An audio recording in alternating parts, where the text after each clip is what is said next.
नमस्कार दोस्तों, मधुर कथाएं चैनल पर एक बार फिर से आपका हार्दिक अभिनंदन है। तो आज की मेरी कहानी का शीर्षक है पत्नी का साथ। तो चलिए शुरू करते हैं आज की अपनी ये कहानी। गर्मा गर्म चाय लेकर मधु बालकनी में अपने पति मयंक को कप पकड़ा ही रही थी कि अचानक उसकी नज़र मयंक की भींगी हुई पलकों पर पड़ी और वह चौंकते हुए बोली, मयंक, यह क्या? आपकी आंखों में आंसू? मधु आगे अपनी बात पूरी करती कि मयंक रूधे गले से बोला, मधु, मैं समझ नहीं पा रहा हूँ कि तुम्हें कैसे बताऊँ। तब मधु और भी आश्चर्यचकित हो गई। अब वह किसी अनहोनी के आशंका से और डर गई। वह बोली, आखिर आप कहना क्या चाहते हैं? आज आप पहली बार मुझसे इस तरह झिझकते हुए बात कर रहे हैं। आप मुझे अपनी पत्नी के साथ साथ अपना दोस्त भी कहते हैं। फिर इस दोस्त से अपनी मन की बात बताने में आप इतना सोच क्यों रहे हैं? बताइए ना, आखिर ऐसी क्या बात है जिसके कारण आज आपकी आंखों में आंसू आ गई? तब मयंक अपनी आंखें पोंछते हुए बोला, मधु, आज कंपनी से मैसेज आया है, मेरी नौकरी चली गई।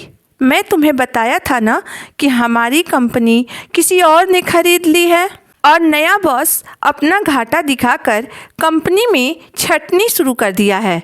उनमें मेरा नाम भी है। समझ में नहीं आ रहा है कि मैं क्या करूं। जिस कंपनी में मैंने इतनी साल मेहनत किया, आज वह मुझे बाहर निकाल रही है। पति की बात सुनकर मधु थोड़ा शांत होते हुए बोली, बस इतनी सी बात है? आपने तो मुझे डरा ही दिया था। आप हिम्मत मत हारिए। वह कहते हैं ना, कोशिश करने वालों की कभी हार नहीं होती है। आपको आज नहीं तो कल किसी और कंपनी में नौकरी मिल ही जाएगी। यह कहते हुए मधु मयंक के सर पर अपना हाथ फेरने लगी और उसका सर सहलाने लगी। मधु का यूं प्यार से सर को सहलाने और हिम्मत बढ़ाने से आज मयंक को अपने बचपन की याद आ रही थी। जब कभी परीक्षा में नंबर कम आते थे या फिर परीक्षा ठीक से नहीं होता था तो उसकी माँ भी ऐसे ही उसके सर को अपने गोद में रखकर सहलाने लगती थी।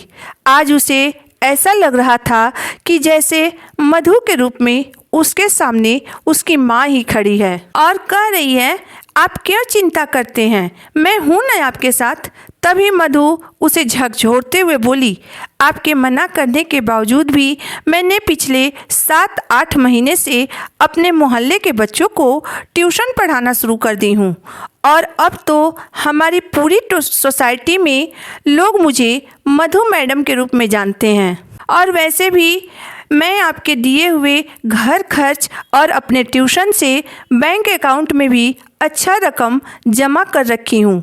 अब आपको भी थोड़ा आराम करने का हक है। आप कुछ दिन घर में रहकर आराम कीजिए। वह कहते हैं ना, जीत जाएंगे हम तुम अगर संग है। जिंदगी हर कदम एक नई जंग है।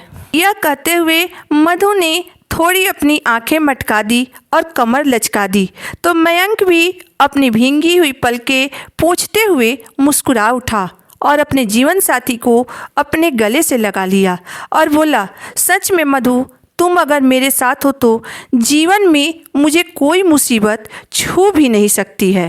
तुम बस ऐसे ही हमेशा अपना साथ बनाए रखना और अपना प्यार बनाए रखना। दोस्तों, किसी भी पति के साथ अगर विश्वास से भरी हुई उसकी पत्नी खड़ी रहती है तो इंसान तो क्या, यमराज भी उसका कुछ नहीं बिगाड़ सकते हैं, जैसे सावित्री का नहीं बिगाड़ पाए थे। यानी कि दुनिया की कोई भी मुसीबत उसे छू भी नहीं सकती है। इस कहानी को लेकर आपकी राय क्या है, आप मुझे ज़रूर बताइएगा। अगर आपको मेरी कहानी अंत तक पढ़ने और सुनने के बाद पसंद आई हो तो मेरे वीडियो को लाइक कर दीजिएगा, चैनल को सब्सक्राइब कर दीजिएगा। तो फिर मिलते हैं एक नई वीडियो, एक नई कहानी के साथ। तब तक के लिए धन्यवाद।